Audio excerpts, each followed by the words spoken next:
பெரியவா சரணம். பெரியவா வானொலியின் மாலை நிகழ்ச்சிகள் ஆரம்பமாகின்றன. இன்றைய எமது நிகழ்ச்சிகள் நித்திய குரு பாதுகா பூஜா, ஸ்ரீ ரா கணபதி அவர்கள் எழுதிய புத்தகத்தின் ஒளிவடிவம், ஆன்மீக உரை, மகா பெரியவா மகிமை உபன்யாசம். பெரியவா சரணம். பெரியவா சரணம். அடுத்த நிகழ்ச்சி நித்திய குரு பாதுகா பூஜை. शुक्लां भरदरं विष्णुं शशिवर्णं चतुर्भुजं प्रसन्नवदनं ध्यायेत् सर्वविघ्नोपशान्तये। ममोपात्त समस्त दुरितक्षयद्वारा श्री परमेश्वर प्रीत्यर्थं गुरुप्रसाद सिद्ध्यर्थं गुरुप्रीत्यर्थं गुरुपादपूजाम् अद्य करिष्ये। गुरुर्ब्रह्मा गुरुर्विष्णुर्गुरुर्देवो महेश्वरः गुरुः साक्षात् परब्रह्म तस्मै श्रीगुरवे नमः। अपार करुणासिन्धुं ज्ञानदं शान्तरूपिणं श्रीचन्द्रशेखरगुरुं प्रणमामि मुदान्वहम्। सदाशिवसमारम्भां शङ्कराचार्यमध्यमाम् अस्मदाचार्यपर्यन्तां वन्दे गुरुपरम्पराम्. எல்லோரும் குருவை பெரிவாளை தியானம் பண்ணிண்டு அர்ச்சனை பண்ணுவோம். அஷ்டோத்திரம். பெரியவா அஷ்டோத்திரம் பல அஷ்டோத்திரங்கள் இருக்கு. அதுல எளிமையா சுலபமா எது இருக்கோ அதை நான் இப்ப சொல்றேன். எல்லோரும் இதை கேட்டுண்டே திருப்பி சொல்ல முடிஞ்சுவா சொல்லி சொல்லி பெரிவாளுக்கு பாதத்துல ஒவ்வொரு புஷ்பத்தை அர்ச்சனை பண்ணலாம். ओम श्री कांची कामकोटि पीठाधीश्वराय नमः. श्रीमत् चंद्रशेखरेन्द्र सरस्वती गुरुभ्यो नमः.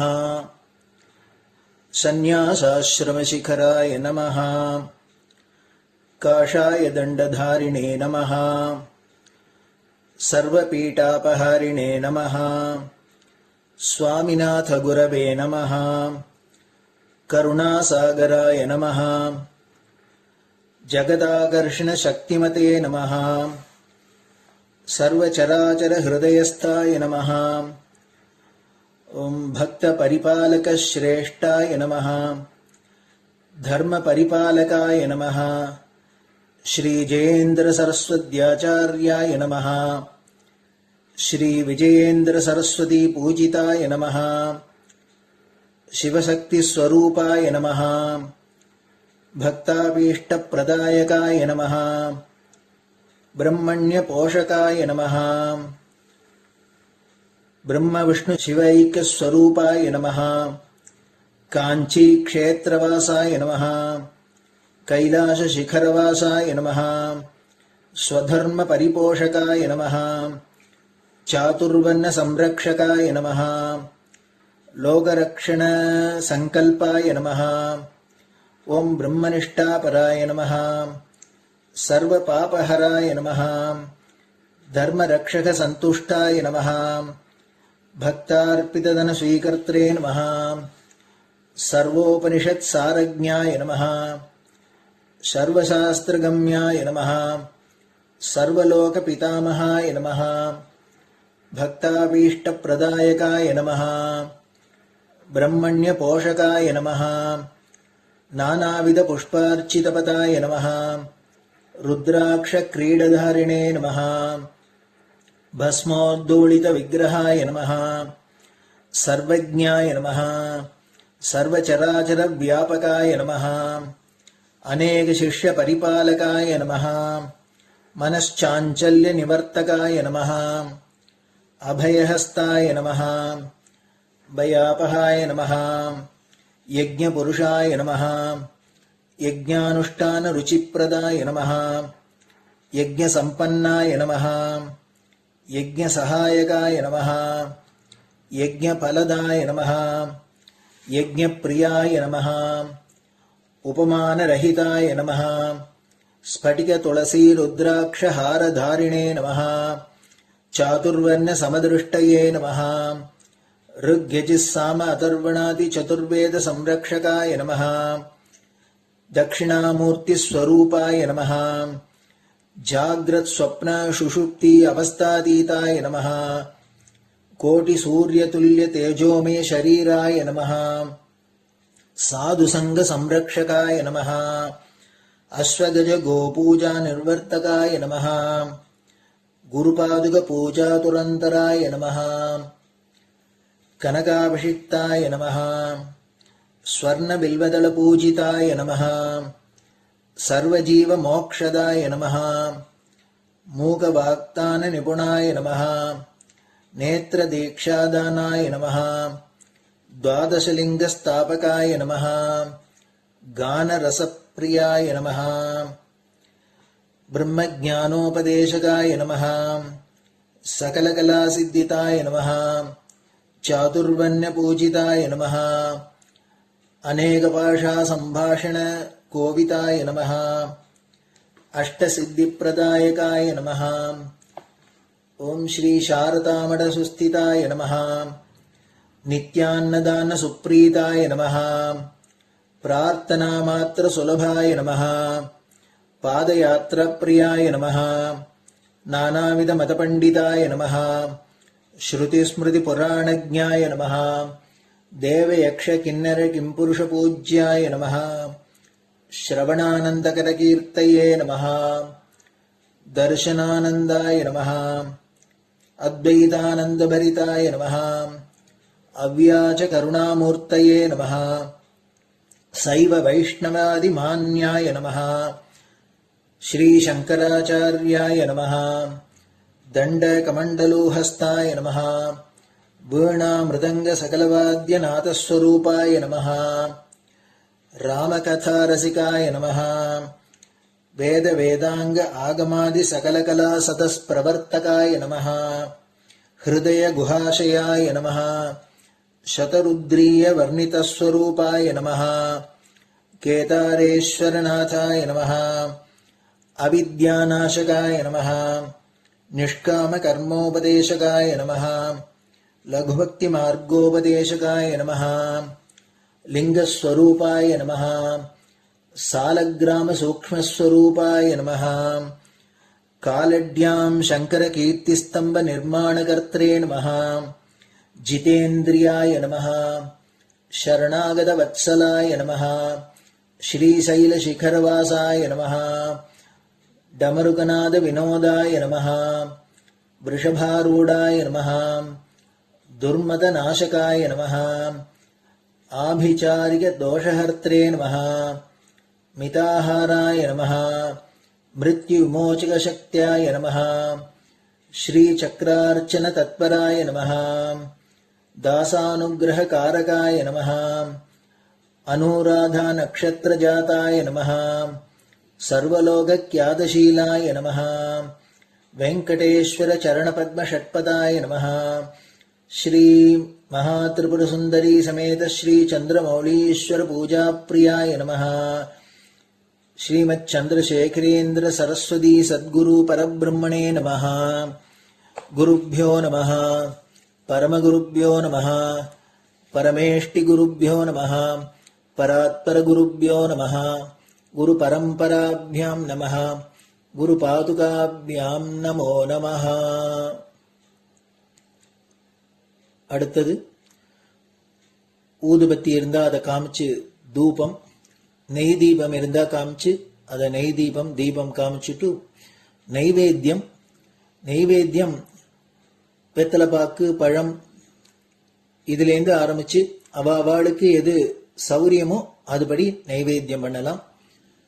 அதுக்கு அடுத்தது கற்பூர ஹாரத்தி பண்ணி எல்லோரும் பிரதட்சிண நமஸ்காரம் பண்ணி பெரியவாள்கிட்ட பிரார்த்தனை பண்ணிண்டு எல்லோரும் க்ஷேமமா இருக்கணும், லோகம் பரம மங்களமா சௌக்கியமா இருக்கணும், எல்லோரும் வியாதி வெக்க இல்லாத ஆயுராரோக்கிய ஐஸ்வர்யத்தோட சாந்தம் அமைதியோட ஞான வைராக்கியத்தோட எல்லோரும் நல்லவர்களாயிருந்து நன்மையை அடையணும்னு பிரார்த்தனை பண்ணி இந்த பூஜையை தினம் செய்யலாம். குரு பிரம்மா குருர் விஷ்ணுர் குருர் தேவோ மகேஸ்வரः குரு சாட்சாத் பரபிரம்ம தஸ்மை ஸ்ரீ குரவே நமஹ. அபார கருணா சிந்தும் ஞானதம் சாந்தரூபிணம் ஸ்ரீ சந்திரசேகர குரும் பிரணமாமி முதான்வகம்.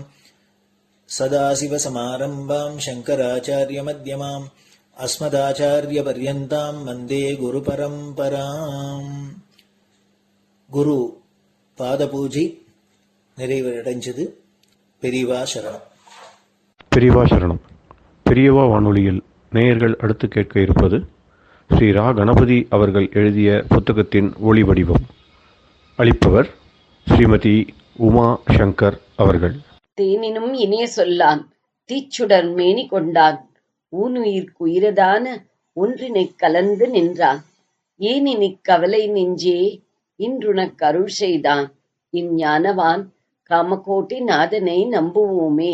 ஜெய ஜெய சங்கர, ஹரஹர சங்கர. மகாபெரியவாளின் உபன்யாசங்களை ரா கணபதி அண்ணா தெய்வத்தின் குரல் என்ற பெயரில் 7 பாகங்களாக தொகுத்து அளித்ததின் 5ஆம் பாகத்தின் அடுத்த பகுதி ஸ்ரீசங்கர சரிதம், பதஞ்சலி சரிதம். 17ஆம் நூற்றாண்டு கடைசியில் தஞ்சாவூர் ராஜா ஷாஹஜி வித்வான்களுக்கென்றே தன்னுடைய ராஜ்யத்தில் ஒரு ஊர் இருக்க வேண்டும் என்று ஆசைப்பட்டு திருவிஷநல்லூரில் அநேக பண்டிதர்களையும் கவிகளையும் குடியேற்றி யதேஷ்டமாக மானியங்கள் கொடுத்தான். அப்படி மொத்தம் 46 பேருக்கு அந்த கிராமம் சர்வமான்யமாக தரப்பட்டு வித்யா ராஜதானியாக இருந்தது. அவர்களில் ராமபத்ர தீட்சிதர் என்பவர் ஒருவர். கவி, பெரியவர், நல்ல ரசிகர். சாதாரணமாக இலக்கணப் புலமையும் இலக்கிய திறமையும் ஒன்றோடொன்று சேராது என்பார்கள். ஆனால் இவரோ 2லும் தேர்ந்தவராயிருந்தார். வியாக்கரணத்தில் இலக்கணத்தில் பெற்றிருந்த தேர்ச்சியால் பிரத்யக்ர பதஞ்சலி என்று பெயர் பெற்றிருந்தார். பதஞ்சலிதான் வியாக்கரண மகாபாஷ்யம் எழுதியவர். அவர் கதையும் கௌடபாதர் கதையும் ஒன்றோடொன்று பின்னி பிணைந்தது. பதஞ்சலி சரித்தம் என்பது ராமபத்ர தீட்சிதர் எழுதியதுதான். பதஞ்சலி சரித்தம் எழுதியவருக்கே நிகழ்கால பதஞ்சலி என்று பொருள்படும் பிரத்யக்ர பதஞ்சலி என்ற பட்டம் இருந்தது. கவி என்ற முறையில் ஸ்ருங்கார நாடகாதிகள் அவர் எழுதியிருந்தாலும் உயர்ந்த பக்தியுள்ளம் படைத்தவராயிருந்தார். குறிப்பாக ராமச்சந்திரமூர்த்தியிடம் அவருக்கு பரமபக்தி. ஜானகி பரிணயம் என்று அவர் எழுதியிருக்கும் நாடகம் பிரசித்தி வாய்ந்தது. ராமஸ்துவகர்ண ரசாயனம், ராமசித்ரஸ்தவம் என்றெல்லாமும் அநேக ஸ்தோத்திரங்கள் எந்த ராமாயணத்திலும் இல்லாத நூதன கல்பனைகளோடு எழுதியிருக்கிறார். தட்சிணத்தில் விசேஷமாக நாடக கிரந்தம் எழுதுபவர்கள் கிடையாது என்று வடக்கத்தி வித்வான்கள் சொல்லி வந்த அபக்கியாதியை துடைக்கவே ஜானகி பரிணயம் எழுதி நம்முடைய தென் தேசத்தின் பெருமையை நிலைநாட்டினார் என்று சொல்லப்படுகிறது.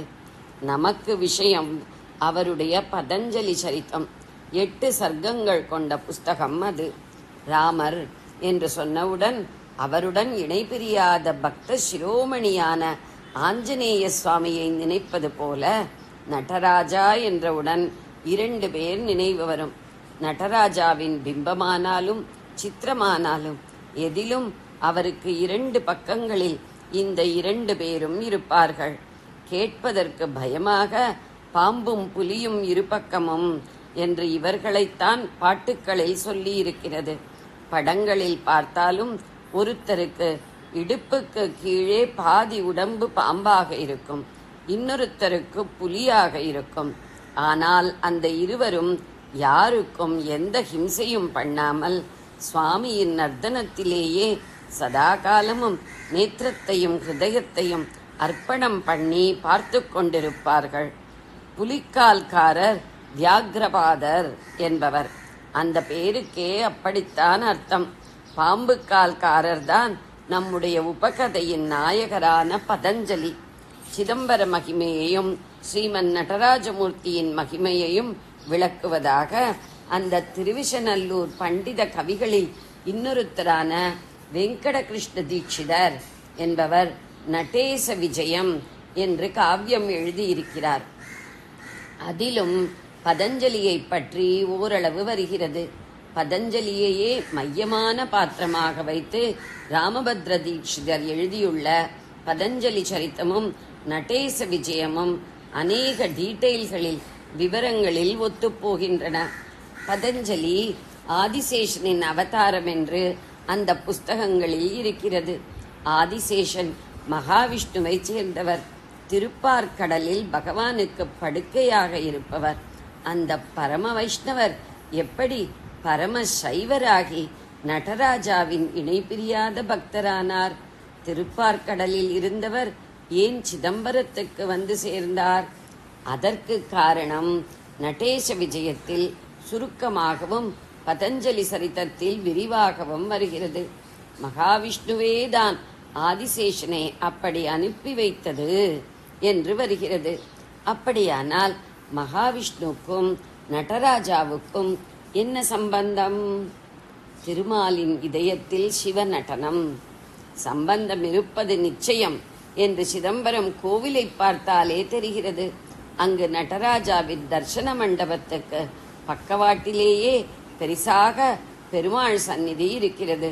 கோவிந்தராஜா என்ற பெயரில் அவர் ஆதிசேஷ பர்யங்கத்தில் படுத்துக் கொண்டிருக்கிறார். ஒரே இடத்தில் நின்றபடி சிவவிஷ்ணுக்கள் இருவரையும் தரிசித்துக் கொண்டு இரட்டிப்பு சந்தோஷத்துடன் அப்பைய தீட்சிதர் மாரமணம் உமாரமணம் என்று ஸ்தோத்தித்திருக்கிறார். மாரமண என்றால் லக்ஷ்மிபதி, உமாரமண என்றால் உமாபதி என்று புரியும். ஆக இரண்டு பேருக்கும் சம்பந்தம் இருப்பது தெரிகிறது. என்ன சம்பந்தம்? ரொம்பவும் நெருங்கின சம்பந்தம். ஹிருதயபூர்வமாக என்றால் அசலே ஹிருதயபூர்வமான சம்பந்தம் அந்த இரண்டு பேருக்கும் தான் இருக்கிறது. எப்படி என்றால் நடராஜா மகாவிஷ்ணுவின் ஹிருதய கமலத்திலேயே நாட்டியம் செய்கிறார். இந்த நாளில் ஆராய்ச்சி என்று செய்பவர்கள் திருவாரூர் தியாகராஜ கோயிலில் நிறைய விஷ்ணு சம்பந்தமான சின்னங்கள் இருக்கின்றன. அதோடு ராஜா என்று வருகிற பெயர்கள் பெரும்பாலும் விஷ்ணுவின் பெயர்களாகத்தான் இருக்கின்றன.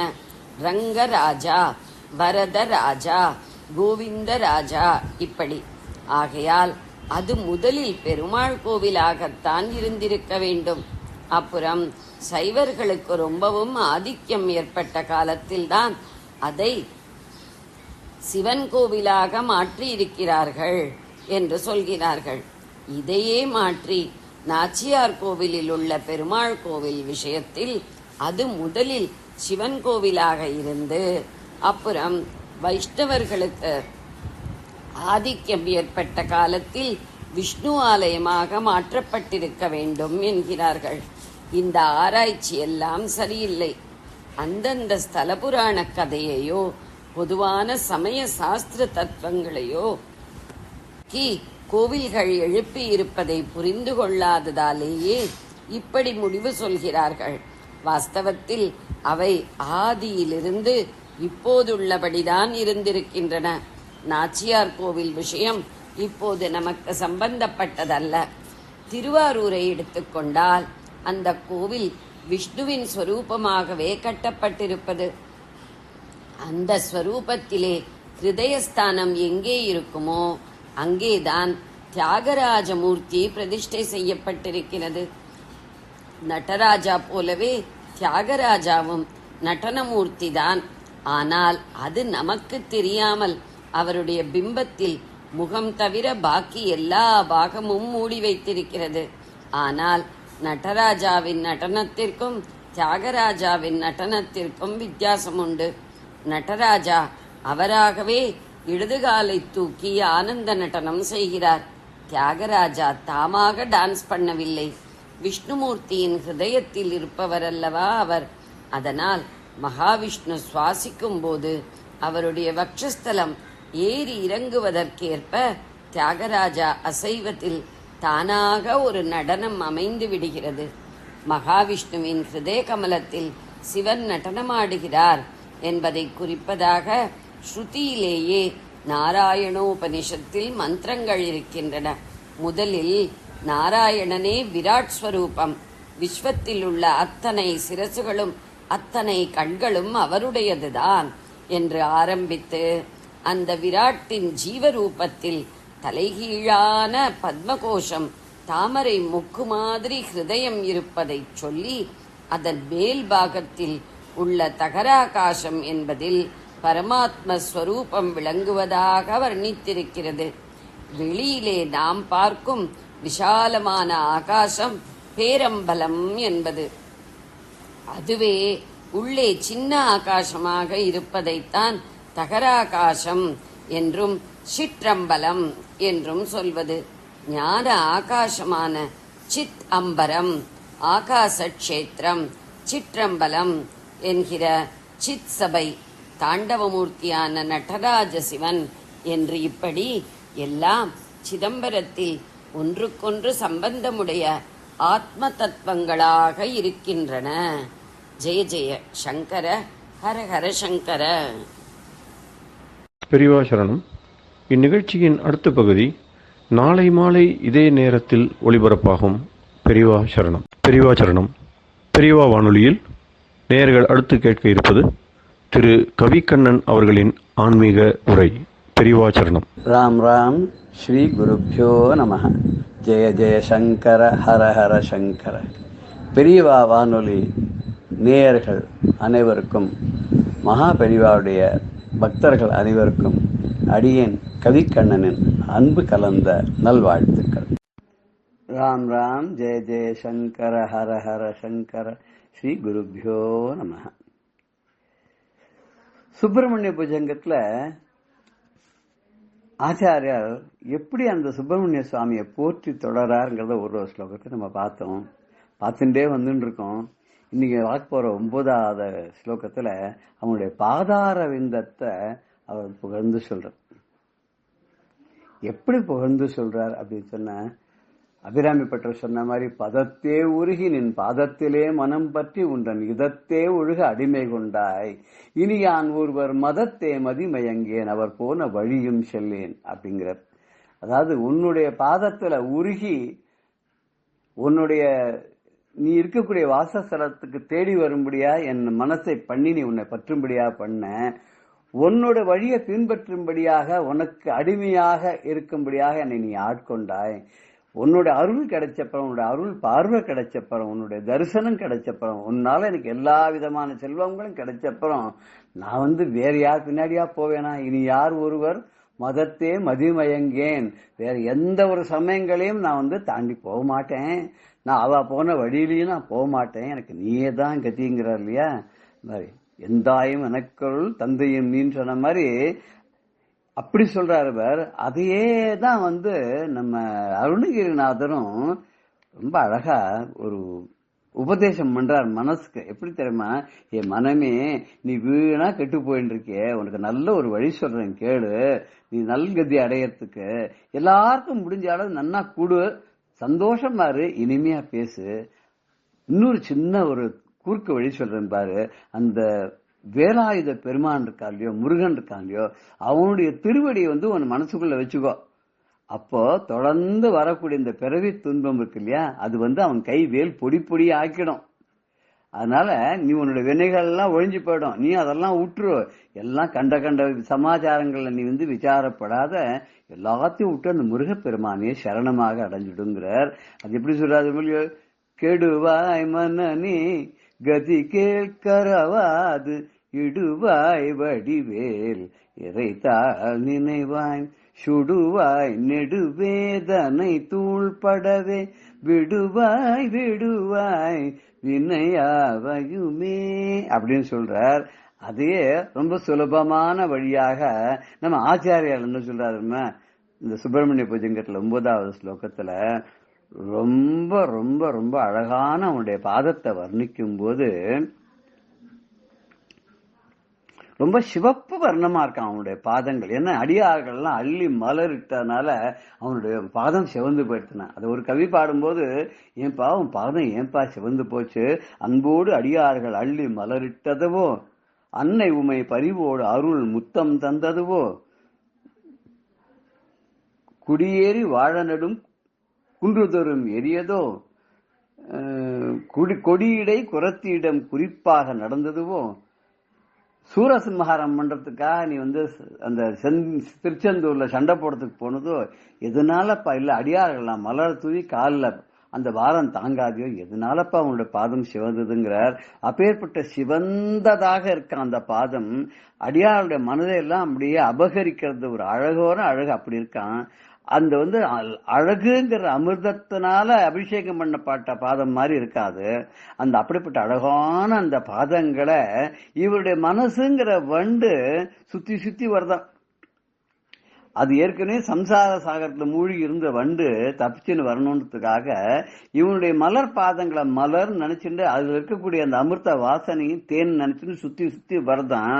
அப்படி சுத்தி சுத்தி வரக்கூடிய அந்த காரணத்தினால என் மனசு ரொம்ப சந்தோஷம் அடையாது. இந்த சந்தோஷம் எனக்கு என்னைக்கு இருக்கணும். ஹே சுப்பிரமணியா, நீ ஹம்ச பறவைகள்லாம் சப்தம் போட்டுக்கொண்டு உன்னை சுத்தி சுத்தி வரக்கூடிய அந்த சரவண பொய்களை பிறந்தவன் இல்லையா?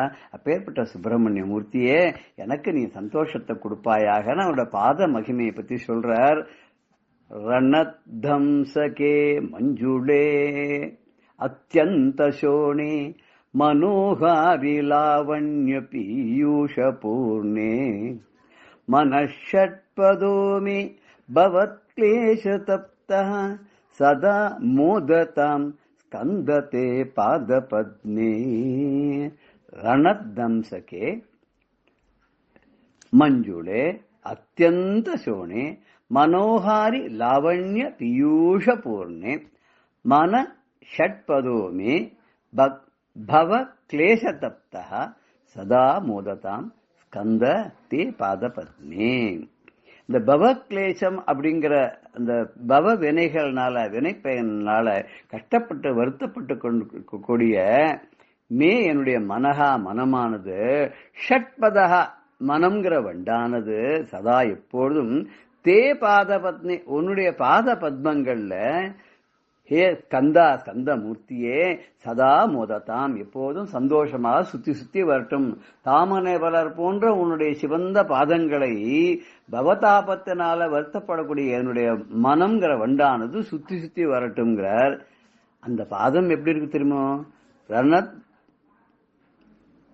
ரணத்தம்சகே மஞ்சுடே அத்தியந்த சோனே, ரொம்ப சிவந்த நிறமா இருக்கு. சிவப்புக்கு உதாரணம் சொல்றார் அபிராமி பட்டர். உதிக்கின்ற செங்கதிர் உச்சி திலகம் உணர்வுடையோர் மதிக்கின்ற மாணிக்கம் மாதுளம் போது மலர்க்கமலை துதிக்கின்ற மின்கொடி மென்கடி குங்குமத்தோயம் என்ன அப்படிங்கிறார். இப்படி சிவப்புக்கு அடையாளங்கள் சொல்ற மாதிரி பிள்ளையான முருகப்பெருமானுடைய பாதங்களை சிவந்து அத்தியந்த சோனே, ரொம்ப அதீதமான ஒரு சிவப்பு நிறத்தோட இருக்குது. அப்பேற்பட்ட அந்த எப்படி இருக்குன்னு அது பக்தருடைய மனசெல்லாம் அப்படியே அபகரிக்கிறதான், அது இழுக்கிறதான், ஈர்க்கிறதான். அது எதனால? அந்த அழகுனால இழுக்கிறதான். அந்த அழகான பாதங்கள் அமிர்தத்தினால அப்படியே தோய்ந்து இருக்கான். அந்த அமிர்தத்தை அதனுடைய வாசனைய தேன் நினைச்சுன்னு என்னோட மனசுங்கிற வண்டு சுத்தி சுத்தி சஞ்சாரம் பண்றது. இத்தனை நாள் அது துன்பத்துல கஷ்டப்பட்டு இருந்தது, பவசாகரத்தில் மூழ்கி இருந்தது.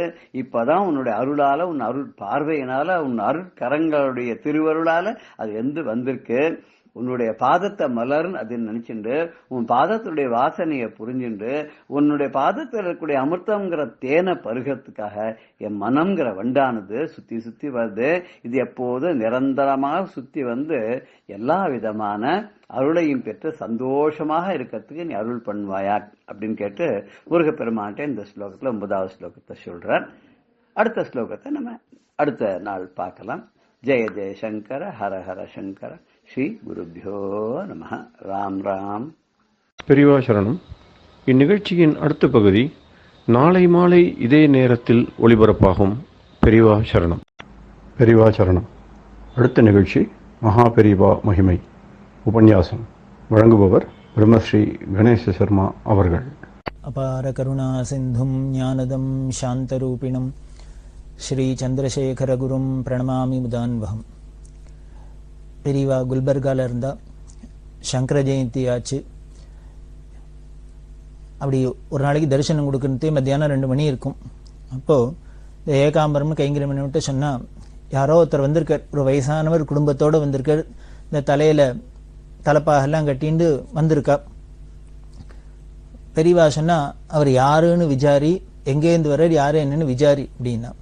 இவர் போய் நீங்க யாரு, பேர் என்ன, எந்த ஊர்லேருந்து வரையில் எல்லாம் விசாரிச்சா அவர் சொன்னார், என்னோட பேர் மாணிக்க மகாராஜ்னு பேரு, எனக்கு வயசு 93 வயசாகிறது. இங்க பக்கத்துல மகாகாவ்னு ஒரு ஊர் இருக்கு, அதுல நாகநாத சமஸ்தானம் அப்படின்னு ஒண்ணு இருக்கு, அதோட ராஜா அப்படின்னு சொல்லிட்டு அவர் சொன்னார். ஆச்சரியமா இருந்தது. அவரே 93 வயசு கிழவரா இருக்கார், அவர் குடும்பத்தோட வந்திருக்கார். பேருக்கு தான் ராஜா அப்படின்னு பேரு, நாகநாத சமஸ்தானம் அப்படின்னு மகாகாவ்னு ஒரு ஊர், அதுல சமஸ்தானம், அதுல ஒரு பெரிய கோவில் இருக்கு, நாகநாத சுவாமி கோவில் இருக்கு. அது சமஸ்தானத்துல இருந்திருக்கா அப்படின்னு பேரு. ஆயிரக்கணக்கான ஏக்கர் நிலங்கள்லாம் இருந்தது. அதுக்கப்புறம் எல்லாம் தேஞ்சு போய் ஏதோ ஒரு சில ஏக்கரோட இருந்து அவள்லாம் ரொம்ப சாதாரண தேசையில் இருக்கிறாப்புல வந்த வம்சம்.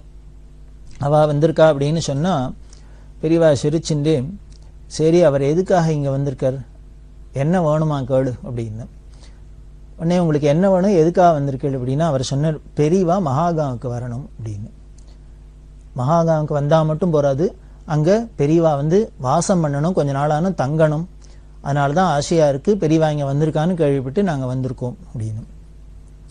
பிரார்த்தனையை சொன்னோன்னு பெரியவா உடனே ஏகாம்பரத்திட்ட சொன்னா, பாரு என்னை விட வயசானவர் இந்த தள்ளாத வயசுல வந்து என்னை கூப்பிடுறதுக்காக நேரம் வந்திருக்காரு, அதனால இந்த வெயில் கொளுத்துறது, இந்த வெயில்ல வந்திருக்காரு, அதனால நீ ஒண்ணு பண்ணு, இங்கேருந்து 22 கிலோமீட்டர் தான் இருக்குங்கிறா மகாகம், அதனால நீ முன்னால போய் இவாளையே பழிச்சுன்னு போய் அந்த இடம்லாம் எப்படி இருக்குன்னு பார்த்துட்டு வா அப்படின்னு சொன்னான். சரி ஆஹா அப்படின்ட்டு இவர் கிளம்பி போனார், அவளை கொண்டு விட்டார். பார்த்தா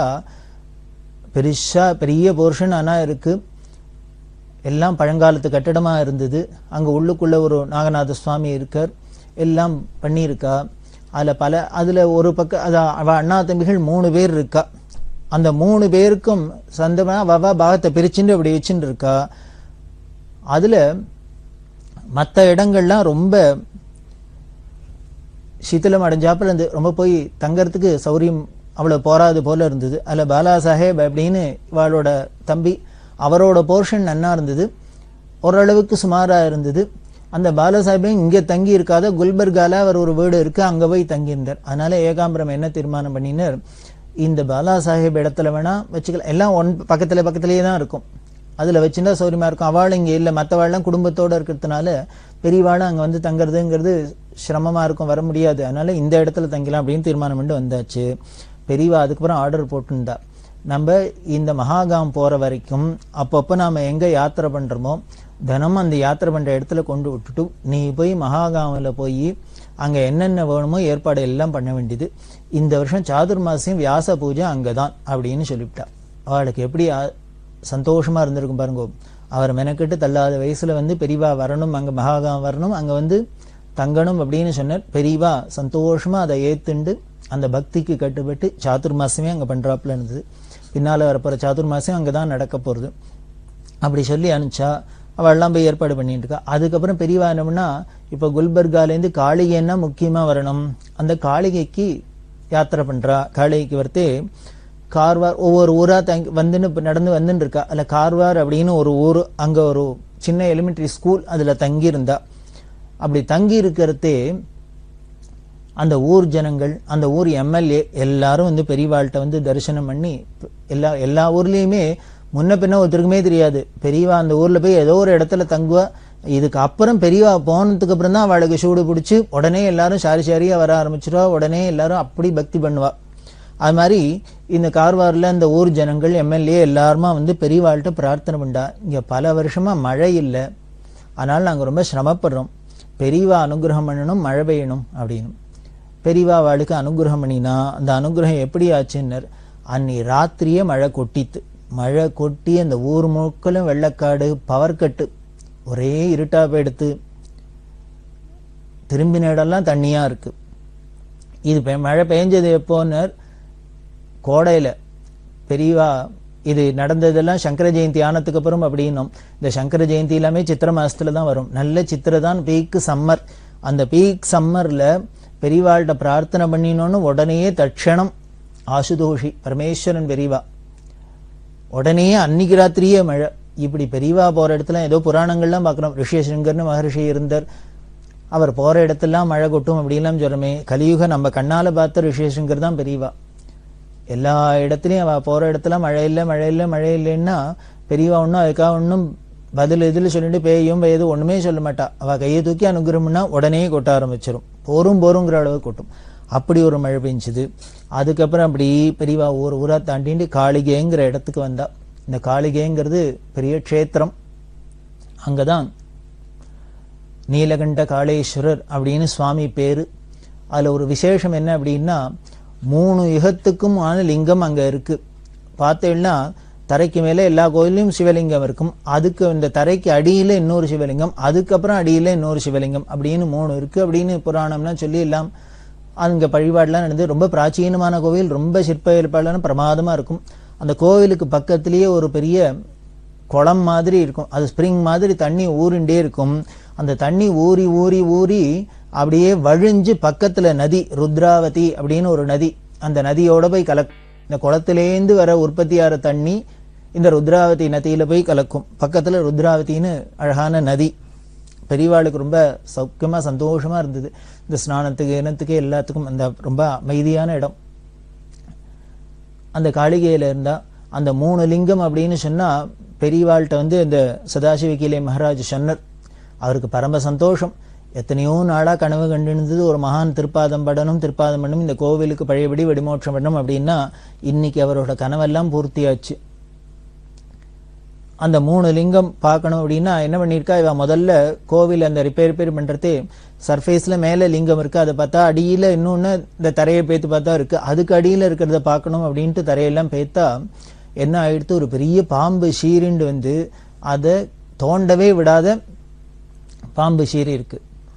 இத சதாசிவ கீலை மகாராஜ் பெரியவாள்கிட்ட சொன்னார். உடனே பெரியவா சொல்லிட்டா, அதுக்கு மேல அப்ப அதை ஒன்றும் டிஸ்டர்ப் பண்ணப்படாது, இந்த கீழே இருக்கிறது 2ஐயும் மூடிடும், மேல இருக்கிற சிவலிங்கம் மட்டும் தெரிஞ்சாலே போரும், இதை தரிசனம் பண்ணாலே போரும், அது கீழே இருக்கிறதெல்லாம் தோண்டி இனிமே எதுவும் பார்க்காதீங்க அப்படின்னு பெரியவா உத்தரவு பண்ணா. அப்படிதான் அந்த இடத்துல அந்த காளகண்டேஸ்வரர் நீலகண்ட காளேஸ்வரரை பெரியவா தரிசனம் பண்ணா. அந்த சொனையிலேயே ஸ்நானம் பண்ணினா, குளத்துல ஸ்நானம் பண்ணினா, பக்கத்துல ருத்ராவதியில ஸ்நானம் பண்ணா. இந்த ருத்ராவதிக்கு அக்கறையில இன்னொரு பெருமாள் கோவில், அந்த பெருமாள் கோவில்ல தான் நரசிம்ம ஜெயந்தி வந்தது. நரசிம்ம சுவாமி அங்க போய் நரசிம்ம ஜெயந்திக்கு இருந்தா. அப்புறம் பெரியவாளுக்கு வபனம் ஆச்சு, பௌர்ணமி வந்ததுனால. இப்படி வபன பௌர்ணமி ஆச்சு. மறுநாள் ஜெயந்தி, பெரியவா ஜெயந்தி, வைகாசி அனுஷம். அந்த வைகாசி அனுஷத்துக்கும் இந்த காளிகையிலேயே இருந்தா. இந்த வைகாசி அனுஷம் அப்படின்னா பெரியவா ஜெயந்தியை கொண்டாடுறது எல்லாருக்கும் ஆசை இருக்கும் இல்லையா. அதனால பெரியவா பக்தாள்ல மலக்குடி கிருஷ்ணன், இந்த நாகலட்சுமிங்கிற அம்மா, பொள்ளாச்சி ஜெயம், இவாள்லாம் எல்லாருமா என்ன பண்ணினா பெரியவா ஜெயந்திய ஹோமம் எல்லாம் பண்ணி கொண்டாடணும் அப்படிங்கிறதுனால மயிலாப்பூர்ல ஹரிஹர சஷ்யல் அப்படின்னு அவர் தலைமையில இன்னும் 12 வைதிகள்லாம் அழிச்சுன்னா அங்க போய் ஏகாதசி ருத்ரம் பண்றது, மிருத்யுஞ்சய ஹோமம் பண்றது, ஆயுஷ் ஹோமம், அவந்தி ஹோமம் இதெல்லாம் பண்ணணும் அப்படின்னு ஏற்பாடு பண்ணி சாமானமெல்லாம் வேண்டி எல்லாரோடையும் அங்க போயிருக்கா. அந்த ஜெயந்தி அன்னைக்கு கார்த்தால தான் அவள்லாம் அங்க காளிகைக்கு வந்தா. காரணம் என்ன அப்படின்னா பெரியவா தான் இருக்கிற இடத்துல தனக்கு இந்த ஜெயந்தி எதுவும் பண்ணப்படாது அப்படின்னு ரொம்ப ஸ்ட்ரிக்டா இருப்பா, உத்தரவு பண்ணுவா. எதையும் அங்க பண்ண விட மாட்டா. நான் அங்கேயானும் பண்றதா அவ இருக்கிற இடத்துல அவ திருப்திக்கு என்ன வேணா பண்ணிக்கிட்டோம், இது ஜெயந்தி இது நீங்க கொண்டாட்டம்ட்டு இங்க தன் எதிர்க்க எதுவும் பண்ணப்படாது அப்படின்னு ரொம்ப ஸ்ட்ரிக்டா இருப்பா. அதுக்கு பயந்துனே முத நாள் இந்த நாள்லயே முன்னாலேயே ஏற்பாடோட பெரியவா வேண்டான்னு திருப்பி அனுப்பிச்சிடுவா, எல்லாரையும் ஊருக்கு போய் சொல்லுன்னு துரத்திடுவா. அதுக்கு பயந்துன்னு எல்லாரும் அன்னைக்கு கார்த்தால தான் இறங்கினா. அதுல விவரம் தெரிஞ்சவா சில பேர் நேரம் வரமாட்டா, இதெல்லாம் பண்ணி முடிச்ச அப்புறம் பிரசாதத்தை எடுத்துன்னு வந்துவா. நடந்ததுக்கு அப்புறம் ஒன்றும் சொல்ல முடியாது, முன்னால வந்தாதானே பண்ணாதானே சொல்லுவார். ஆனால் என்ன பண்ணிட்டு அதுல ஒருத்தர் சிலர் போய் பெரியவாளை தரிசனம் பண்ணிட்டால், இந்த ஹரிஹர சஷ்டிலும் ஒருத்தர் போய் தரிசனம் பண்ணிட்டு வந்துட்டார். பக்கத்துல இந்த பெரியவா ஒரு இடத்துல கோவில்ல தங்கிருக்கா. அந்த காளிகைங்கிற ஊர்ல கிராமத்துல ஒரு இடத்துல இவ ஏற்பாடு பண்ணி ஹோமத்துக்கு ஏற்பாடுலாம் பண்ணிட்டு இருக்கா. உடனே பெரியவா என்னம்னா ஏகாம்பரம்னு கைங்கரியம் கூப்பிட்டா கார்த்தால 7:30 மணி இருக்கும். நீ ஒண்ணு பண்ணு, இந்த ஹரிஹர சாட்சியில வந்திருக்கார், போய் விசாரி அவ எங்க இருக்கான்னு பாரு, பார்த்துட்டு ஏதானும் இங்க ஹோமமும் வைதிக காரியம் பண்ண போறாளான்னு பாரு. அப்படி ஏதானும் பண்றதா ஏற்பாடோட வந்தா ஒன்னும் பண்ணப்படாது, எல்லாரையும் கிளம்பி ஊருக்கு போக சொல்லு, ஒன்னும் பண்ண வேண்டாம்னு சொல்லு, போக சொல்லு அப்படின்னு, பண்ணப்படாதுன்னு சொல்லு அப்படின்னு சொல்லி உடனே போய் பாரு அப்படின்னு சொல்லிட்டு இவ ஜபத்துக்கு உட்கார்ந்துட்டா. இவர் போனார். இவருக்கு ஏகாம்பரத்தை தெரியும், இவெல்லாம் இதுக்காக தான் வந்திருக்கா. என்ன வந்திருக்கவா எல்லாம் இந்த பொள்ளாச்சி ஜெயம், நாகலட்சுமி, மலக்குடி கிருஷ்ணன் இவா எல்லாருமே அப்பப்போ அடிக்கடி வரவா, எல்லாம் வருஷ வருஷம் பண்ணிட்டு இருக்கிறவா தானே. அதனால இவ எல்லாரும் மெட்ராஸ்ல இருக்க பக்தா அவ எல்லாரும் வந்திருக்கா, இந்த ஏற்பாடோட தான் வந்திருக்கான்னு தெரியும். அவ மெனக்கிட்டு இவ்வளவு தூரம் ஏற்பாடு வந்து பண்ணணும்னுட்டே பெரியவா பண்ணப்படாதுன்னு சொல்றா. இப்ப பெரியவா சொன்னத்தையும் தட்ட முடியாது. அவ ஆசைப்படுறதுக்கும் ஏமாத்தமா இருந்தா அதுவும் நமக்கு தாப்பமா இருக்கும். என்ன பண்ணல ஒரு பெரியவா சொன்னாலேன்ட்டு அந்த இடத்துல போய் பார்த்தார். பார்த்தா அங்க வைதிகள்லாம் எல்லாம் அரேஞ்ச் பண்ணி ஏற்பாடு பண்ணி அவ ஏகாதச ருத்ரம் பண்றது, மிருத்யுஞ்சய ஹோமம் பண்றது, அது எல்லாம் ஏற்பாடு பண்ணியிருக்கா. இவர் போய் பெரியவாசனத்தை சொன்னா, இந்த பொள்ளாச்சி ஜெயம் மாமி, நாகலட்சுமி மாமி, இந்த சாஷிகள் அரியர் சாஷிகள் எல்லாரும் சொன்னா, நாங்க ஆசையா பண்ணணும்னு வந்துட்டோம், இங்க பண்ண ஆரம்பிச்சு பரம், அதனால பெரியவா வேண்டான்னு சொல்லப்படாது, நீ தான் எப்படியான பெரியவாள்கிட்ட சொல்லி வாதாடி இதனால் நடக்கிறதுக்கு நீ பெரியவா சம்மதிக்க முடியுமா பண்ணணும் அப்படின்னா. அவர் சொன்ன, இல்லை பெரியவா தீர்மானமா இருக்கா, எப்படி சொல்றது அப்படின்னு. எனக்கு தெரியாது, என்ன பண்ணுவாளோ தெரியாது, நீ தான் இதை வேண்டான்னு சொல்லப்படாது, பெரியவாளும் வேண்டான்னு சொல்லாது, இதை நடக்க முடியுமா, நீ தான் பண்ணணும், பெரியவாள்கிட்ட பேசி சமாளிக்கணும் அப்படின்னு. அவர் பார்த்தார், அதாவது மத்தளத்துக்கு 2 பக்கம் இடிங்கிறாப்புல, பெரியவாளானா இவர் அனுப்பிச்சு பண்ணப்படாதுன்னு நிறுத்துங்கிற, இவாளானா நாங்க நிறுத்த மாட்டோம் பண்ணிதான் ஆகணும்னு பெரியவாள்கிட்ட போய் சம்மதம் வாங்கி கொடுன்னு இவா தள்ளுறா. இது எல்லாரும் பழகினுவா 2 பக்கம், இதுவோ இங்கே குரு இவாளோட ஆக்ஞையை மீற முடியாது, அங்கேயோ அவள்லாம் பக்தா பழகினுவா, அவளோட பக்தியும் பார்த்தா உருக்கமா இருக்கு, நம்மளால முடியல வேண்டாம்னு சொல்லவும் முடியல, இவர் என்ன பண்றதுன்னு புரியல. நான் பெரியவாசனத்தை சொன்னேன், பெரியவாசனத்தை சொன்னதெல்லாம் இருக்கட்டும், இதை எப்படியானு நடக்கிறதுக்கு நீ தான் சகாயம் பண்ணணும், பெரியவாள்கிட்ட போய் எப்படியோ சொல்லி சமாளி அப்படின்னு விட்டா. இவர் திரும்பி வந்துட்டார். வந்தா பெரியவா கேட்டா, என்ன ஏதாவது பண்ண போறாளா, நீ சொல்லிட்டியா, எல்லாத்தையும் நிறுத்திட்டாளா அப்படின்னா. உடனே இவர் என்ன பண்ணினார், வரத்தையே யோஜனை பண்ணிட்டு வர்றார், எப்படி இதை சமாளிக்கிறது அப்படின்னு. அவர் சொன்னார், நான் போனேன் பெரியவா சொன்னான்னு பார்க்கறதுக்கு, ஆனால் அதுக்குள்ளேயே அவள் என்ன பண்ணிட்டா, விக்னேஸ்வர பூஜை பண்ணி இது மாதிரி ஏகாதசி சுத்தம் பண்ணுறது, இது மாதிரி ஹோமங்கள்லாம் பண்ணுறதுன்னு சங்கல்பம் பண்ணிட்டு புண்ணியாஜனம் பண்ண ஆரம்பிச்சுட்டா அப்படின்னு. அவள் இது மாதிரி பிள்ளையார் விநாயக பூஜை ஆயிடுத்து, சங்கல்பம் ஆயிடுத்து, என்னென்ன ஹோமம் பண்ணுறதா புண்ணியாஜனமும் பண்ண ஆரம்பிச்சுட்டா. ஆனால் பெரியவா சொன்னதை நான் அவள்கிட்ட சொல்லிட்டேன், இப்போ என்ன பண்ணுறதுன்னு புரியல அப்படின்னு. உடனே பெரியவா, சங்கல்பம் ஆயிடுத்து, பிள்ளையார் பூஜை ஆகி சங்கல்பம் பண்ணியாச்சுன்னா காரியத்தை பண்ணாத இருக்க முடியாது, அதனால போனா போட்டும் போ, அவ பாட்டுக்கு பண்ணிட்டு போட்டும் அப்படின்னு விட்டான். அப்புறம் இந்த பக்தாள்லாம் இந்த ஏகாம்பரத்தை அப்படி கொண்டாடிக்க, நல்ல வேளை இப்படி சமாளிச்ச, இல்லைன்னா பெரியவா நிச்சயம் வேண்டாம் வேண்டாம் மூட்டை கட்டின்னு ஓடுங்கோம்பா அப்படின்னு. இப்படி அது என்ன பண்றது, பொய் சொல்லதான் வேண்டிருக்கு, இருந்தாலும் ஒரு நல்ல காரியத்துக்கு தான் நான் சொல்றோம் இல்லையா, 1000 பொய்யை சொல்லியானு ஒரு கல்யாணம் பண்ணு அப்படின்னா அவ்வளவு முக்கியமான காரியமா இருக்கிறதுனால இப்படி எல்லாம் சொன்னாலும் இது பெரியவாளுக்கு தெரியாதா, இவ யாரும் என்னென்ன சொல்றா, பொய் சொல்றாளா நெஜம் சொல்றாளா, சர்வத்தையும் உணர்ந்த அது ஈஸ்வரன் தான். இருந்தா கூட அந்த பக்தாளோட தாபத்துக்கு ஏத்தாப்புல அவளோட ஆசையும் பூர்த்தி பண்ணி வைக்கிறதுக்காக அன்னைக்கு ஜெயந்தி நடந்தது. பிரசாதெல்லாம் கொண்டு கொடுத்தா, பெரியவா பிரசாதத்தை ஸ்வீகிச்சுன்னா எல்லாம் பண்ணா. இந்த சதாசிவ கிளை மகராஜ் இந்த வாழெல்லாம் எல்லாரும் என்ன பண்ணினா, பெருசா அன்னதானம் பண்ணினா, ஏற்பாடெல்லாம் பண்ணி அக்கம் பக்கத்தில் இருக்கிற கிராமத்திலேருந்து தான் அன்னதானம் நடந்தது. எவ்வளவு பேர் சாப்பிட்டான்னா கிட்டத்தட்ட 12,000 பேர் போல சாப்பிட்டா. இந்த காளிகேளிங்கிறதுலாம் ஒரு சின்ன கிராமம் மாதிரி தான் இருக்கும், அதுல 12,000 பேர் சாப்பிட்றது அப்படின்னா ரொம்ப ஆச்சரியமான காரியம். அப்படி பெரியவா ஜெயந்தி இன்னைக்கு அப்படி நடந்தது. அந்த காளிகையில பெரியவா இருந்து பெரியவா ஜெயந்தி முடிஞ்சது. ஜெயந்தி முடிஞ்சோடனே அங்கேருந்து குட்லி அப்படிங்கிற இடத்துக்கு வந்தா. அங்க ராமேஸ்வர் அப்படிங்கிற மந்திர், இந்த ராமேஸ்வர் மந்திர்ல இருந்தா. பெரியவா ஏன் ஜெயந்தியை கொண்டாடப்படாது அப்படிங்கிறன்னா, எந்த ஞானியானும் தனக்கு ஏதானும் பண்ணுன்னு சொல்லுறோம், ஏன்னா அவளுக்கு தான்கிற பாவமே இல்லை, நான்கிற ஒரு பாவம் இருந்து அது இனிமே நமக்கு ஒரு சரீரம்னு ஒன்று இருக்குங்கிறது தெரிஞ்சுது. இந்த சரீரம் பிறந்தது, இந்த ஊர்ல பிறந்தது, இந்த அப்பா அம்மாவுக்கு பிறந்தது, இந்த நட்சத்திரத்துல பிறந்தது, இதுக்கு என்னென்ன ஸ்பெஷாலிட்டி, இப்படி இல்லை அந்த பாவம் இருந்தா தானே அதை கொண்டாடணும் அப்படின்னு. அவ பிரம்மனிஷ்டர்களா இருக்கிறதுனால, பிரம்மஞானியா இருக்கிறதுனால, அவளுக்கு இந்த பாவம் தான்கிற பாவமே இல்லாதனால, தேக பாவமே இல்லாதனால அதுக்கு ஸ்பெஷலா கொண்டாடினாலும் அவளுக்கு ஒன்றும் பெருசா சந்தோஷம் கிடையாது. அதனாலதான் அவளை தூஷிச்சா கூட அவளுக்கு ஒன்றும் கோபம் வரதில்லை, ரோசப்பட்டுக்கிறது இல்லை. எதுவா இருந்தாலும் அவளுக்கு ராகத்வேஷம் இல்லாத இருக்கிற ஞானிகளால அவ ஸ்திதி அப்படி இருக்கிறதுனால அவளுக்கு கொண்டாடுறதும் ஒண்ணுதான், கொண்டாடாத இருக்கிறதும் ஒண்ணுதான். ஏன் நம்மளை பண்றத கொண்டாட வேண்டாம்னு சொல்றான்னா, நமக்கும் அது மாதிரிலாம் ஒரு ஸ்மரணை வரணும். திருப்பி திருப்பி இந்த சரீரத்தையும் எதையும் கட்டின்னு இந்த உலகத்துல லௌகீகத்திலையும் நம்ம உணர்ந்திருந்தா எப்போ ஞானம் எழும்புறது, நமக்கு சத்கதி கிடைக்கிறது. அதுக்காக தான் சுவாமி கிருஷ்ணாவதாரத்துல என்ன பண்ணார், அப்படி கோபிகளோடெல்லாம் அவ்வளவு ஆடி பாடின்னு இருந்தவர், அவளுக்கு உயிராய் இருந்தவர். இவர் மதுராவுக்கு வந்ததுக்கு அப்புறம் திருப்பி பிருந்தாவனம் போய் இந்த கோபிகள்லாம் பார்க்கவே இல்லை. அப்படின்னா அவள்லாம் அப்படி தவிக்கிறா விரக தாபத்துல. அப்புறம் பின்னால உத்தவர் முதலான பக்தாள்லாம் வரத்தே அவள்லாம் சொல்லி இவாள்லாம் பார்த்துட்டு போய் கிருஷ்ணன்ட்ட சொல்றா, ஒரு தரமானும் போய் பார்த்துட்டு வரப்படாதா, அவள்லாம் அப்படி தவிக்கிறா உன்னை பிரிஞ்சு அப்படின்னு. அதுக்கு சுவாமி சொல்றார், இப்ப நான் அந்த ரூபத்தை இங்க தூக்கின்னு வந்ததுனாலதான் இப்ப என்னையே நினைச்சுட்டு இருக்காவா. நான் அங்கேயே இருந்திருந்தேன்னா என்னோட விளையாடுறது, இங்க போறது அங்க போறது, இனிமே சண்டை போறது, வெண்ண திருறது, இதுலதான் இருக்குமே வழிய என்னை பத்தின நினைப்பு போயிடும். எப்பொழுதும் பிசிக்கலா நமக்கு கையில வெளியில ஒண்ணு கிடைச்சிருத்துன்னா அதோட எண்ணம் இருக்காது. அது நம்ம கையை விட்டு போயிடுத்து இருக்கிறதே கவனிக்கவே மாட்டோம். அது போனதுக்கு அப்புறம் அதையே நினைச்சுட்டு இருப்போம். இது மனுஷ ஸ்வபாவம். அதனால நமக்கு அந்த ஸ்மரண வரணும், எண்ணம் வரணுங்கிறதுனால்தான் இந்த பிசிக்கலா நடக்கிறத எல்லாத்தையும் ஞானிகள்லாம் கட் பண்ணிட்டே வரா. அப்படி நமக்கு ஒரு ஸ்திதி வரணும் அப்படிங்கிறதுக்காக தான் பெரியவாளும் இதையும் இதை வேண்டாம் அதை வேண்டாம், தனக்குன்னு நமக்கு பண்றத வேண்டாம்னு சொன்னா நம்மளால இருக்க முடியாது, நம்ம அக்ஞானம் ஒத்துக்காது. அதனால அட்லீஸ்ட் அவருக்கு பண்றதையானு வேண்டாம்னு சொன்னா அதுக்கப்புறம் நமக்கும் வேண்டாங்கிற ஸ்திதி வரும் இல்லையோ, அதுக்காக தான் அவ சொல்றா. நமக்கு அது ஒரு உபதேசமா தான் சொல்றாளே வழிய இதெல்லாம் ஒரு பெரிய பிகு பண்ணிக்கிறது, பந்தா பண்ணிக்கிறது அதுக்காக எல்லாம் சொல்லல. நமக்கு இப்படி பக்குவப்படுத்தணுங்கிறதுக்காக தான் சொல்றா. அப்படி வந்தா அந்த கூட்லியில ராமேஸ்வர் மந்திர்ல இருந்தா.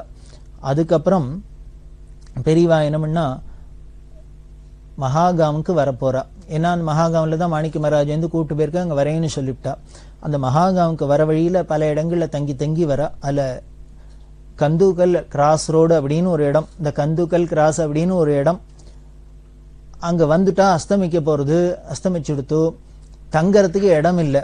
பக்கத்துல ஒரு வயக்காடுல ஒரு மாட்டுக்கொட்டை, அந்த மாட்டுக்கொட்டையில போய் டெம்பரவரியா அரேஞ்ச் பண்ணி ராத்திரி அங்க தங்கிட்டு மறுநாளைக்கு கார்த்தால பொழுது ஒடிஞ்சு வரலாம் அப்படின்னு வரப்போறா. மறுநாளைக்கு ஆச்சு பொழுது விடிஞ்சு ஆனாக்க இப்படி மேகம் மூடின்னு மழை வராப்புல இருந்தது. பெரியவா அன்னைக்கு அனுஷ்டானத்தெல்லாம் முடிச்சுன்னு பிக்ஷையை முடிச்சுன்னு ஏகாம்பரம் சொன்னார், மழை வரும் போல இருக்கு, அதனால நம்ம சீக்கிரம் காலாகாலத்துல கிளம்பி மகாகாம் போயிட்டா தேவையில்லை அப்படின்னா. பெரியவாளும் கிளம்பிட்டா. பெரியவா அந்த ரிக்ஷாவை பிடிச்சுன்னு வருவா. அப்படி திடீர்னு மழை வந்துடுத்துனா பெரியவா நினையாத இருக்கட்டும்னு என்ன பண்ணா, இவ சுத்தி இவர் இந்த தார்பாலினால ஒரு ரெயின் கோட் மாதிரி எல்லாம் உரையெல்லாம் போட்டு அதை மூடி வச்சிருப்பா. அதெல்லாம் ஏற்பாடு பண்ணி இப்படித்தான் வரா. பெரியவா அந்த தார்பாலினுக்குள்ள அந்த மரவுக்குள்ள ரிக்ஷாவை பிடிச்சிட்டு மேல மூடி இருக்கு வரா. மற்றவாள்லாம் பின்னால நடந்து வந்துருக்கா. இப்படி கொஞ்சம் தூரம் நடக்க ஆரம்பிச்சாலோ இல்லையோ உடனே மழை பெய்ய ஆரம்பிச்சுடுத்து. இவ எதிர்பார்த்தாப்புலே கொட்டுறது. ஏன்னா மானமே அப்படிதான் இருட்டுண்டு அப்படி மூடி இருந்தது. கனமழைன்னா அப்படி ஒரு மழை பிச்சு உதறது. கூட வரவாள்லாம் எல்லாரும் கைக்கிற மழைலாம் எத்தனை பேரும் சொட்ட சொட்ட சொட்ட தொப்பெல்லாம் நினைஞ்சுட்டு இருக்கா. கண்ணை திறந்து பார்க்க முடியல, எய்த்தாப்புல வழியை பார்க்க முடியல, கண்ணை திறந்து அப்படி ஒரு மழை. இந்த பக்கம் அந்த பக்கம் தங்கறதுக்கு இடம் கிடையாது, வேற வழி கிடையாது. நடந்து போயிட்டே இருக்கா. போனா பெரியவா என்ன பண்ணா நடுப்புற இந்த தார்பாலின்குள்ளேந்து கையை வழியில நீட்டி நீட்டி நீட்டி பார்த்துட்டே வரா. இந்த மழையில கையை நீட்டிட்டு இவாளுக்கெல்லாம் இல்லை அழகா பெரியவாளான்னு நினையாத உள்ளுக்குள்ள தார்பாலின் போட்டு வச்சிருக்கோம், அதுலயே உள்ளுக்குள்ள கையை பிடிச்சுன்னு வரப்படாதோ, பெரியவா வெளியில கையை நீட்டி எல்லாம் உடம்பெல்லாம் நனையிறாப்புல பண்றாளேன்னு. இப்படி ஒரு வழியா அடுத்த கேம்புக்கு போனா அங்க போய் உள்ளுக்குள்ள ஒரு தங்கறதுக்கு இடம் ஏற்பாடு பண்ணி அதுல தங்கனா எல்லாரும் ஒரே தொப்பெல்லாம் நனைஞ்சிருக்கா. எல்லாரும் அவ வஸ்திரத்தை மாத்தின்னு தலையை தொட்டு எல்லாம் பண்ணினா பெரியவாளும் நனைஞ்சு போயிட்டா. அநேகமா 3/4 நனைஞ்சு போயிட்டா. பெரியவாளுக்கு வஸ்திரம் கொடுத்து அவளை தொடச்சிக்க சொல்லி எல்லாம் பண்ணினா. உடனே இவர் கேட்டார், ஏகாம்பரம் கேட்டார், பெரியவா எதுக்கு நடுப்பு கையை நீட்டினா, இந்த கையை வெளியில நீட்டினதுனாலதான் இந்த தண்ணி பட்டு நனைஞ்சு போயிருக்கு. அதுக்கு பெரியவா சொன்ன பதில் தான் ரொம்ப எல்லார் மனசையும் உருக்கிது. அதாவது பெரியவா இப்பேற்பட்ட கருணாமூர்த்தி, அபார கருணா சிந்தும் அப்படின்னா அது எவ்வளவு சத்தியமான வார்த்தைங்கிறதுக்கு சாட்சியா இருந்தது. அதுக்கு பெரியவா பதில் சொல்றா, இல்ல எதுக்காக கை நீட்டினேன்னா, மழையை பார்த்தா அப்படி ஒரு பெய் மழையா பெய்யறது, அந்த ஆலங்கட்டி மழையாக்குன்னு அப்பப்ப கையை நீட்டி பார்த்தேன்.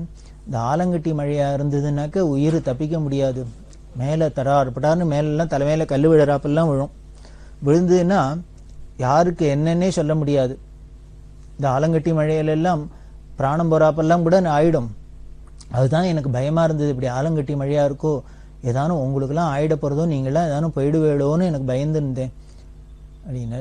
சரி, அதுக்கு கையை நீட்டி பார்ப்பானே. அதுக்கு பெரியவா சொல்றா, அப்படி ஆலங்கட்டி மழையா மாதிரி இருந்து உங்களுக்கெல்லாம் உயிருக்கு ஆபத்து வராப்புல இருந்ததுன்னா நானும் இந்த படுதாவெல்லாம் எடுத்துட்டு நானும் மழையிலேயே நனைஞ்சிடணும்னு பார்த்தேன்.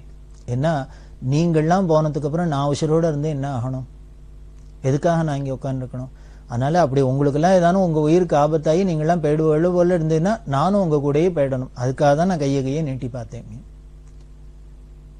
இதை கேட்டா கைங்கரிமண்டலன்னு கதறிட்டா, தீத்துட்டா. பெரியவாளுக்கு என்ன ஒரு, அதாவது பக்தாள் இல்லாத பகவானால இருக்க முடியாது அப்படிங்கிறத நிரூபணம் பண்றா. நீங்கள்லாம் போனதுக்கு அப்புறம் நான் எதுக்கு இங்க உட்காரணும்? நான் உட்காந்து என்ன பண்ணணும்? அதனால நீங்கள்லாம் போயிட்டேன்னா நானும் போயிடுவேன் அப்படின்னு அந்த அளவுக்கு பெரியவா தனக்கு கைங்கரியம் பண்றவாள்கிட்ட அப்படி ஒரு வாஞ்சை வச்சுன்னு இருக்கா அப்படின்னு தெரியுது. இப்படி எல்லாம் ஒரு வழியா மகாகாவுக்கு போறா. மகாகாவுக்கு போறதே பெரியவா தங்கறதுக்குன்னு ஏற்பாடெல்லாம் பண்ணியிருந்தது. அந்த தங்கறதுக்கு ஏற்பாடு பண்றது முன்னமே சொன்னேன். பெரியவா ஏகாம்பரத்தில் சொல்லிட்டா, நீ ஒவ்வொரு கேம்ப்லயும் என்னை விட்டுட்டு நீ போய் தினம் பார்த்துன்னு ஏற்பாடெல்லாம் பண்ண முடியும்னு. ஏன்னா சாதுர்மாசியம் அங்க நடக்க போறது. அதுல அந்த சாதுர்மாசியம் அங்க நடக்கிறதுனால வரவாள் ஜனங்கள்லாமும் நிறைய பேர் வருவா.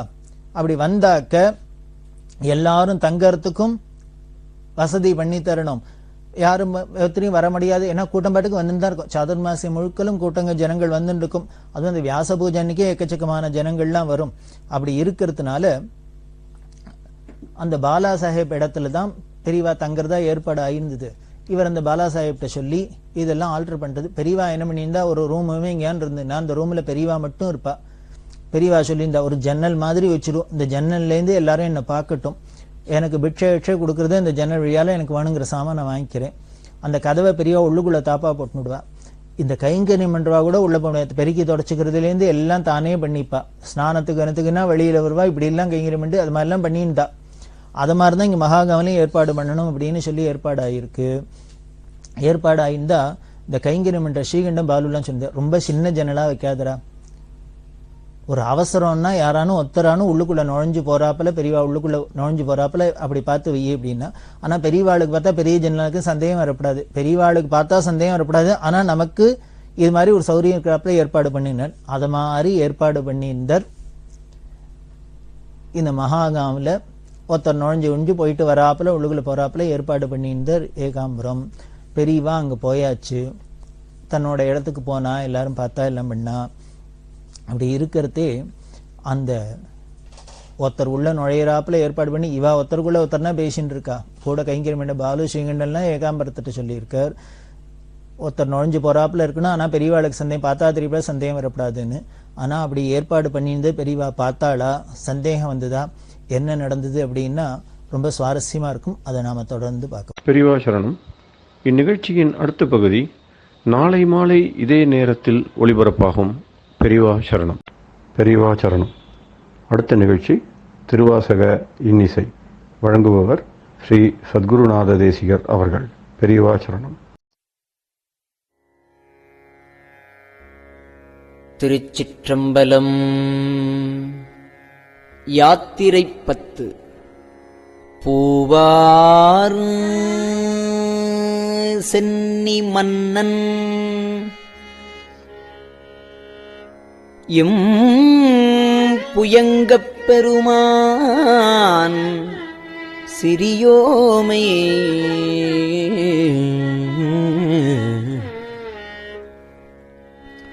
ஓவாது உள்ளம் கலந்து உணர்வாய் உருக்கும்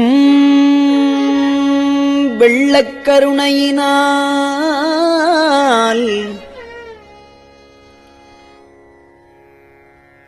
ஆவா என்னப்பட்டு அன்பாய் ஆட்பட்டீர் வந்து ஒருப்படுமின்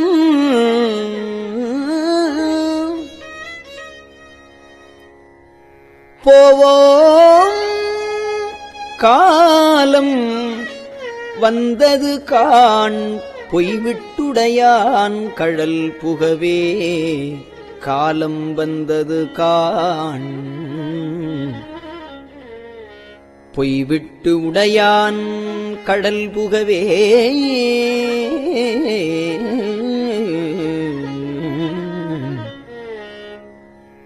புகவே வேண்டா புலன்களில் நீர் புயங்கப் பெருமான் பூங்கழல்கள்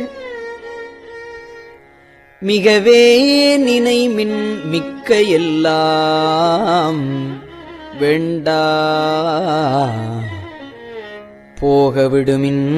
போகவிடுமின்கள் நகவே ஞாலத்து உள்புகுந்து நாயேனைய நமையாண்ட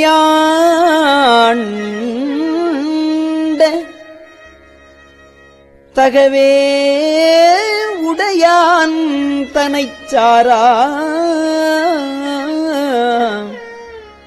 தகவே உடையான் தனைச்சார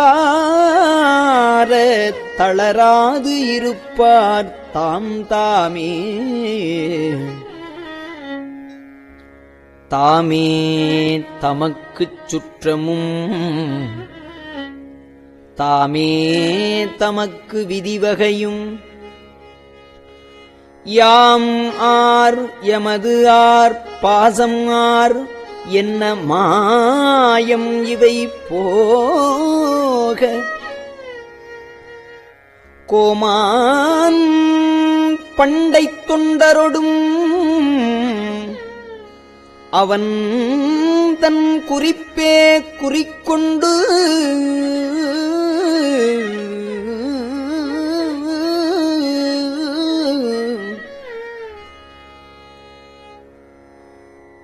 போமாறு அமைமின் பொய் நீக்கிப் புயங்கன் ஆழ்வான் பொன்னடிக்கே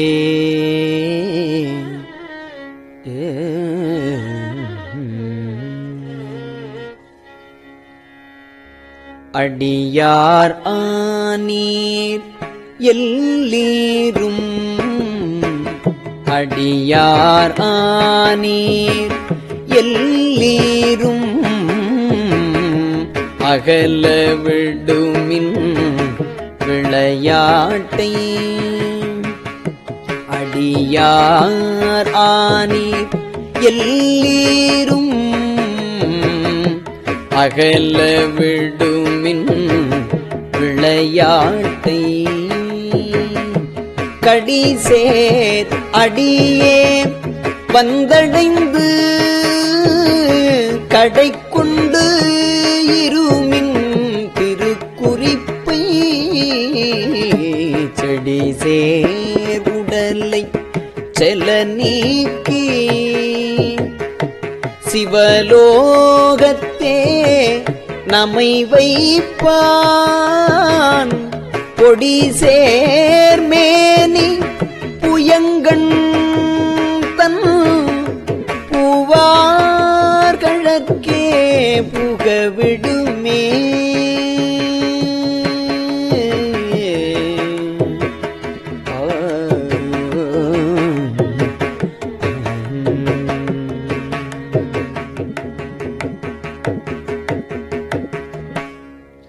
விடுமின் வெகுளி வேட்கை நோய் மிகவோர் காலம் இனியில்லை உடையான் அடிக்கீழ் பெரும் சாத்தோடு உடன் போவதற்கே ஒருப்படுமின் அடைவோம் நாம் போய் சிவபுரத்துள் அணியார் கதவு அடையாமே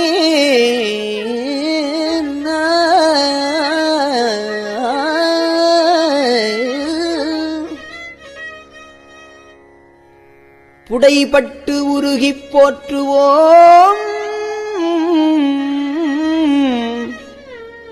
புயங்கண் ஆழ்வான் புகழ்களையே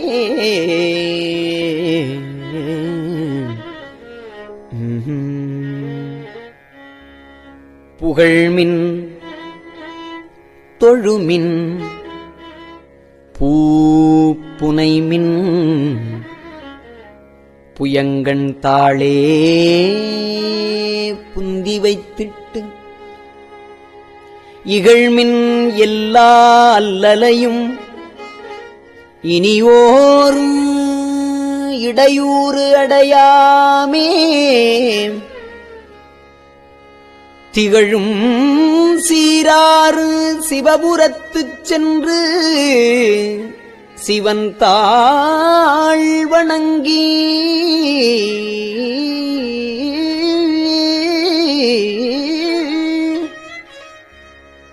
நாம் நிகழும் அடியார் முன் சென்று நெஞ்சம் உருகி நிற்போமே.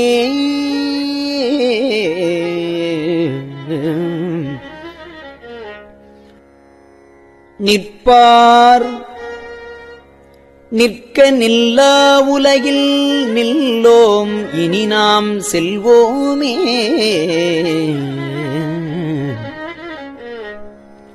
பொற்பால் ஒப்பாம் திருமேனி புயங்கன் ஆழ்வான் பொன்னடிக்கே நிற்பீர் எல்லாம் தாழாதே நிற்கும் பரிசே ஒரு படுமில்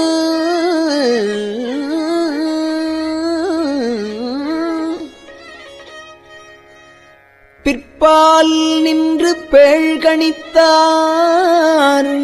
பெறுதற்கு அரியன் பெருமானே.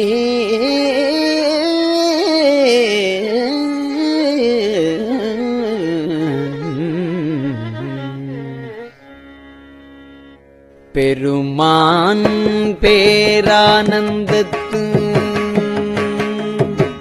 பிரியாதிருக்க பெற்றீர்கள் அருமால் உற்று பின்னை நீ அம்மா அழுங்கி அரற்றாதே திருமாமணி சேர் திருக்கதவம் திருமாமணி சேர் திருக்கதவம் திறந்த போதே சிவபுரத்து திருமால் அறியா திருப்புயங்கள் திருத்தாள் சென்று சேர்வோமே.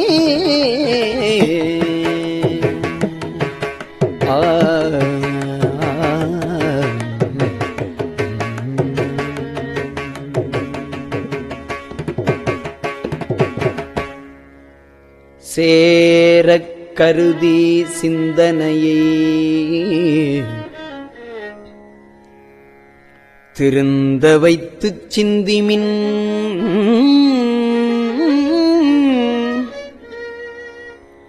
போரில் பொலியும் வேர்க்கண்ணாள் வேர்க்கண்ணாள் பங்கன் புயங்கன் அருளமுதம் ஆரப்பருகி ஆராத ஆர்வம் கூற அழுந்துவீர் போரப்புரிமின் சிவன் கழற்கே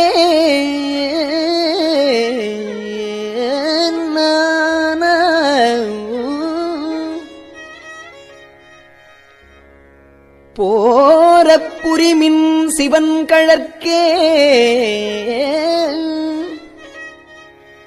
பொய்யில் கிடந்து புரளாதே நாம்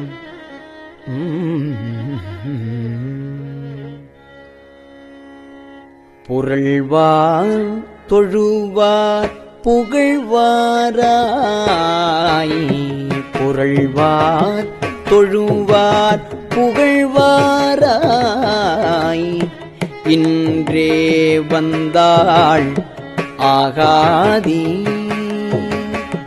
மருள்வீர் பின்னை மதிப்பாரார். மருள்வீர் பின்னை மதிப்பாரார். மதியுள்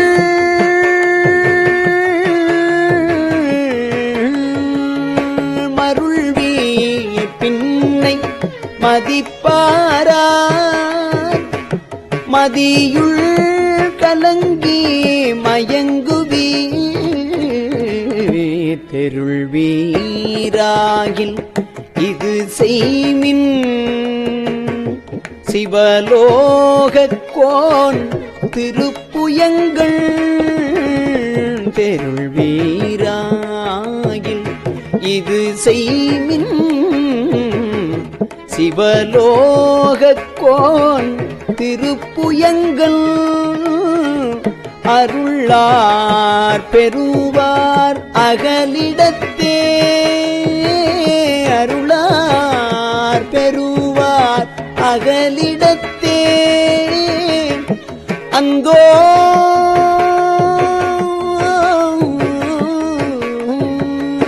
அந்தோ அந்தோ அந்தோவே.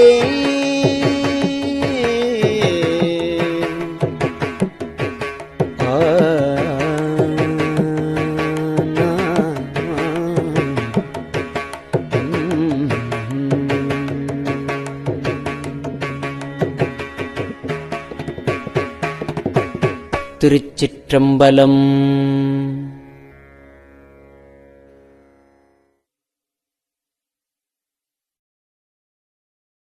பெரியவா சரணம்.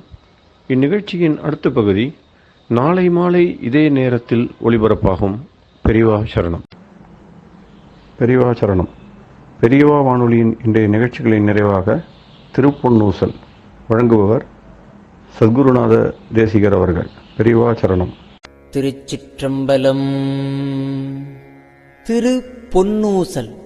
மூன்றங்கிலங்கு நயனத்தன் மூவாத வாந்தங்கு தேவர்களும் காணாமலர் அடிகள் தேன் தங்கு தித்தித்து அமுதூரி தான் தெளிந்தங்கு ஊந்தங்கு நின்றூருக்கும் உத்தர கோசமங்கை போந்தங்கு இடை மருது பாடி குலமஞ்சை போன்றங்கு அனநடையீர் பொன்னூசலாடாமோ.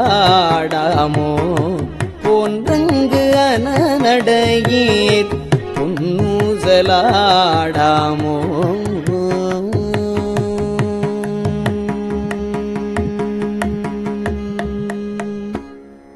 திருச்சிற்றம்பலம்.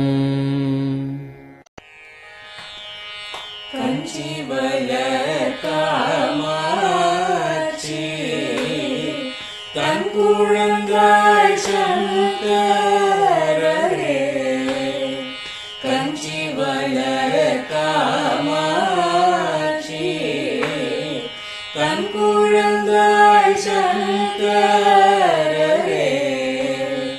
குரு சந்திரசேகரரே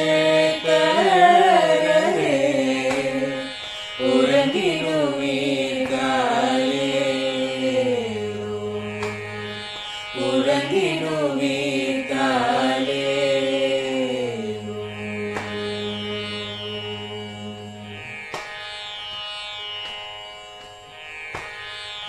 ஆதிகுரு சங்கரராய் அன்றொரு நாள் வந்தவரே. 68 பீட்டபதி காலேரு. ஏழுலகம் பூப்பவரே காப்ப காப்பவரே கடப்பவரே எல்லோர்க்கும் அருள்பவரே உலகிடுவீர்காலே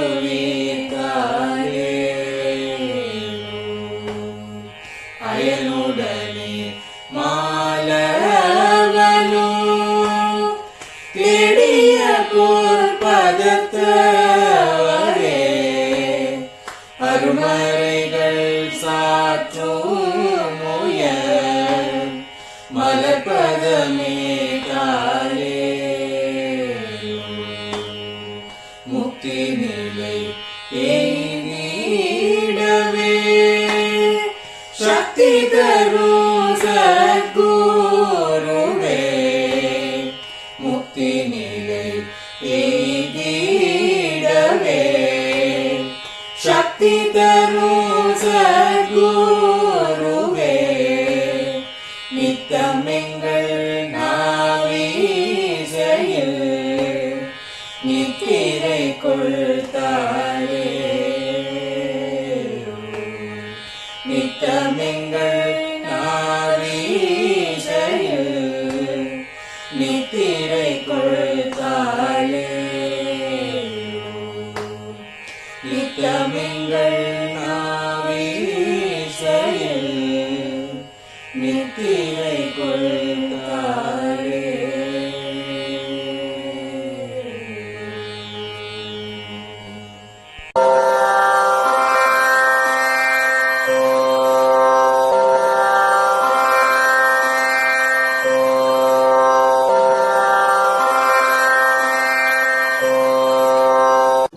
பெரியவா சரணம்.